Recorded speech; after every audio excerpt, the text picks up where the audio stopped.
నమస్తే, welcome to 3T TV news. సంతోషదాయకమైనటువంటి దినం. ఒక మహనీయురాలు పుట్టి కోట్లాది మంది మహిళలకు జీవితాన్ని సార్థకత చేసుకునేటువంటి విద్యను మరి జ్ఞానాన్ని అందించినటువంటి చదువుల తల్లి సావిత్రిబాయి పూలే యొక్క జయంతిని మనం ఘనంగా అధికారికంగా టీచర్స్ డేగా నిర్వహించుకోవడం మరింత సంతోషదాయకమని తెలంగాణ రాష్ట్ర మరి మహిళలకు టీచర్స్ కు అందరికీ శుభాకాంక్షలను తెలియజేస్తా ఉన్నాం.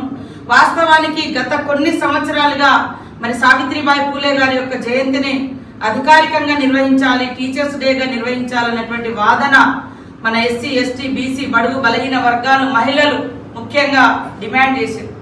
కానీ అది 10 ఏళ్లలో తెలంగాణ ఉద్యమం ద్వారా తెలంగాణ సాధించుకున్నా కూడా ఉద్యమ నేపథ్యం ఉన్నటువంటి గొప్ప వ్యక్తులకు ఆ గుర్తింపు అనేది రాలేదు. కానీ సీఎం రేవంత్ రెడ్డి గారు, మీరు కూడా చూసిరు, జయరాజన్న లాంటి గొప్ప కవులను మేధావులను ఉద్యమ నేపథ్యం ఉన్నటువంటి వాళ్ళ యొక్క త్యాగాన్ని గుర్తించి వాళ్ళను గౌరవించడంతో పాటు వాళ్ళకి ఎప్పుడు కూడా ఒక పురస్కారాలు, గద్దరన్న లాంటి మహనీయులకు కూడా ఇవాళ దోపిడీని ప్రశ్నించినటువంటి మహానేతలకు గుర్తింపునిస్తున్నటువంటి ప్రభుత్వం సీఎం రేవంత్ రెడ్డి గారి ప్రభుత్వం. మరి ఈ విషయాన్ని గత జనవరి 3వ తారీఖు నుంచి అనేక మీటింగ్లలో కూడా మన సంఘాలు నా దృష్టికి తీసుకురావడం జరిగింది. ఎట్టి పరిస్థితులలో వచ్చేసారి ఎందుకంటే పోయినసారి మనం తొందరగా వచ్చిన్నాం, అధికారంలో ఉన్నాం కాబట్టి అప్పటిదప్పుడు లేదు, కానీ నెక్స్ట్ టైం వరకు మీరు ఇది సాధించాలని చెప్పడం జరిగింది.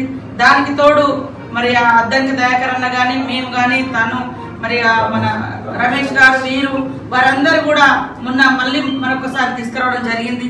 తెల్లారి మేము మరి సీఎం గారికి నూతన సంవత్సర శుభాకాంక్షలు తెలియజేస్తూ వారిని ఒకటే కోరిక చెప్పడం జరిగింది.